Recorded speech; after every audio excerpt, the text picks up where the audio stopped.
Obviously, there are spoilers in this video. Okay, now that that's out of the way, let's talk Jedi Powers. One of the coolest things in Star Wars The Force Awakens, or most annoying to some, is how powerful Daisy Ridley's Rey is with the Force right off the bat. This has led many of us to wonder just how powerful she'll get to be on screen, because let's face it, while we hear about a lot of Jedi Masters, we've never really gotten to see any of them in action. From Qui-Gon Jinn to Obi-Wan Kenobi to Yoda to, I'm guessing, Luke, sorry Mark Hamill, Jedi Masters are constantly holding back as we're stuck watching young Padawans go through Jedi pre-K. But maybe Rey will change all that, one of the benefits of being a Mary Sue. See, there is the silver lining. So today I'm going to break down the different levels of Jedi powers and what's capable at each stage. Not Sith though, that will be a separate video. And seriously, I can't believe we're 7 movies into this franchise and I had to look this all up instead of seeing these powers on screen. Anyway, here's hoping that changes with Rey and maybe even Luke too. First up, Level 1, Jedi Padawan. Now, the easiest way to understand the Force is to think of it as a space version of telekinesis and telepathy. But instead of these powers coming from your own mind, they come from tapping into the Force. And that's the end of the easy part, as this is a ridiculously complicated list of powers that I imagine every Jedi needs to carry a cheat sheet. When this video is over, you will appreciate the simplicity of the X-Men's powers. So, a Jedi Padawan must practice lots of meditation to strengthen their connection to the Force, which allows them to sense not just the emotions of friends and allies, regular folk included, but also if those friends and allies are in danger. Jedis can also talk to each other via the Force telepathically, as well as use the Force to see, either an enhanced version of their surroundings, or to see the Force at work itself like an additional layer of energies. Padawans also learn to hide themselves from the Force radar and can also use telekinesis to levitate and move objects. They can also increase their speed, not like Quicksilver, but enhanced nonetheless.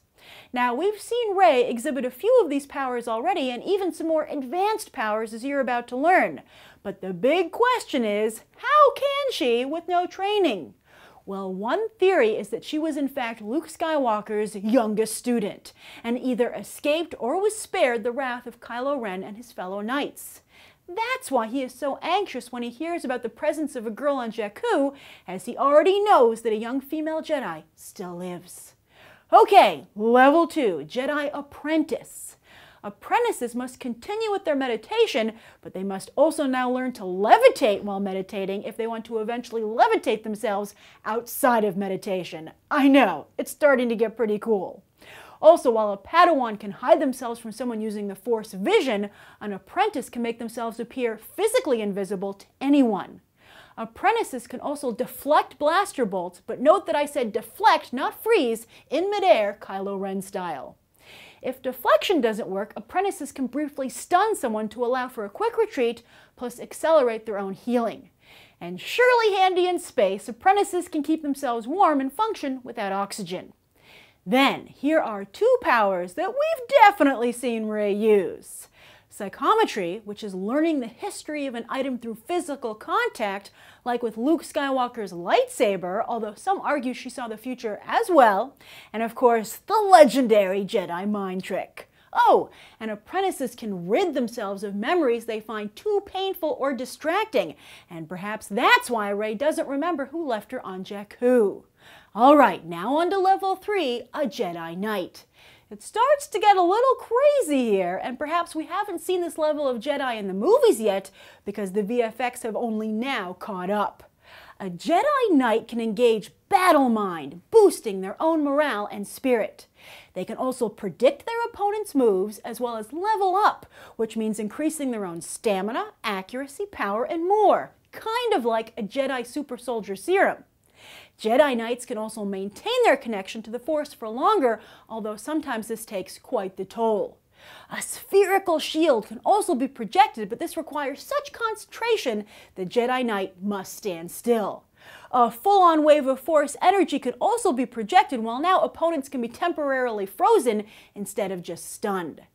Jedi Knights can also shatter objects, fry a droid's electrical circuits, phase through solid objects and use the Force to shake an opponent so violently they feel barfy. I told you, it was getting crazy up in here. Next, level 4, a Jedi Guardian can finally levitate. Also, they have the good version of Sith lightning called Emerald Lightning. This doesn't kill, but drains an opponent's energy and willpower.